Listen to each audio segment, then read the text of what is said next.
રાજકોટમાં આવતીકાલથી જન્માષ્ટમીના લોકમેળાનો પ્રારંભ થઈ રહ્યો છે ત્યારે 14 થી 17 ઓગસ્ટ સુધી આ લોકમેળો ચાલશે। લાખોની સંખ્યામાં લોકો મેળાનો લાભ લેશે અને મેળામાં રમકડાના 110 સ્ટોલ, નાની ચકરડી 18, ખાણીપીણી અને આઈસ્ક્રીમ 68 સ્ટોલ, મધ્યમ ચકરડી 3 અને યાંત્રિક રાઇડ્સ 34નો સમાવેશ કરવામાં આવ્યો છે। તો કેટલાક રસ્તાઓ ડાયવર્ટ કરવામાં આવ્યા છે। રેસકોર્સ રિંગ રોડને જોડતા 8 રસ્તાઓ પર વાહન ચાલકો માટે પ્રતિબંધ મૂકવામાં આવ્યો છે। તો 14 સ્થળોએ ફ્રી પાર્કિંગ કરવામાં આવી રહ્યું છે। વાહન ચોરી અટકાવવા પાર્કિંગમાં સીસીટીવી કેમેરા લગાવવામાં આવશે। 2 ડીસીપી, 3 એસીપી અને 15 પીઆઈ સહિત 1700થી વધારે પોલીસ જવાનો તૈનાત રહેશે।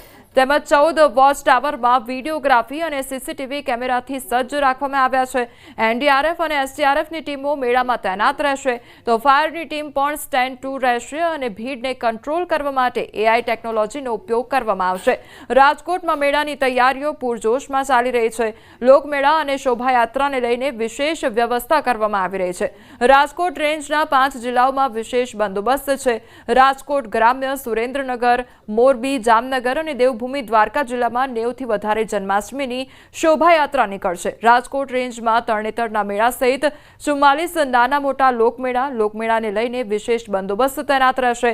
દરેક સ્થળે પોલીસનો ચુસ્ત બંદોબસ્ત તૈનાત રહેશે। સીસીટીવી કેમેરા અને ડ્રોનની મદદથી સર્વેલન્સ કરવામાં આવશે।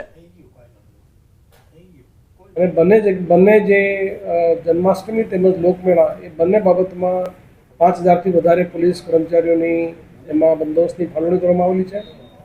આપને મારફતે પણ પબ્લિકને પણ અપીલ કરું છું કે તમામ જગ્યા ઉપર ખૂબ જ પોલીસ જે ઇન્સ્ટ્રક્શન આપેલા છે તમામનું પાલન કરે, ટ્રાફિક નિયમોનું પાલન કરે, જેથી કોઈપણ વ્યક્તિને અકસ્માત અથવા બીજા કોઈ ટ્રાફિકનો અડચણ ઊભી નહીં થાય એ પ્રકારની વ્યવસ્થા કરવામાં આવેલી છે।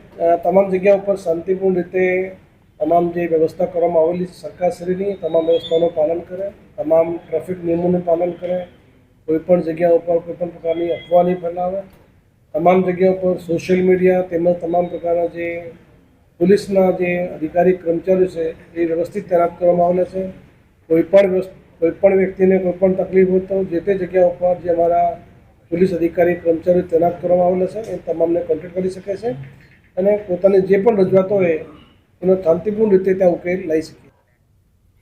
15મી ઓગસ્ટ અને જન્માષ્ટમીના તહેવારને ધ્યાનમાં રાખીને એસટી નિગમ દ્વારા એક્સ્ટ્રા ટ્રીપોનું સંચાલન કરવામાં આવી રહ્યું છે। આ વર્ષે જન્માષ્ટમી પર 1200 જેટલી એક્સ્ટ્રા ટ્રીપોનું સંચાલન એસટી નિગમ દ્વારા કરવામાં આવશે, જેમાં અમદાવાદ, રાજકોટ, સુરત, મહેસાણા, વડોદરા જેવા શહેરો તેમજ ડાકોર, દ્વારકા, શામળાજી જેવા ધાર્મિક સ્થળોએ પણ એક્સ્ટ્રા ટ્રીપો જરૂરિયાત મુજબ સંચાલન કરવામાં આવશે। દર વખતની માફક આ વખતે પણ એક્સ્ટ્રા સંચાલન કરવાનું આયોજન કરેલ છે। ગત વર્ષે આપણે 1000 એક્સ્ટ્રા ટ્રીપો ચલાવી કુલ 2 લાખ મુસાફરોનું વહન કરેલું। ચાલુ વર્ષે આ ટ્રીપોમાં વધારો કરી આ વર્ષે જન્માષ્ટમી પર 1200 જેટલી ટ્રીપો એક્સ્ટ્રા સંચાલિત કરવાનું આયોજન કરેલ છે, જેમાં મુખ્યત્વે અમદાવાદ, રાજકોટ, સુરત, મહેસાણા, વડોદરા જેવા મોટા શહેરી વિસ્તારોમાં અને જન્માષ્ટમીના તહેવારોમાં ડાકોર, દ્વારકા, શામળાજી જેવા ધાર્મિક તીર્થ સ્થાનોમાં આ એક્સ્ટ્રા સંચાલન જરૂરિયાત મુજબ ચલાવવામાં આવશે। હાલ સમાચારમાં બસ આટલું જ। વધુ સમાચાર માટે આપ જોતા રહો ન્યૂઝ 18 ગુજરાતી। નમસ્કાર।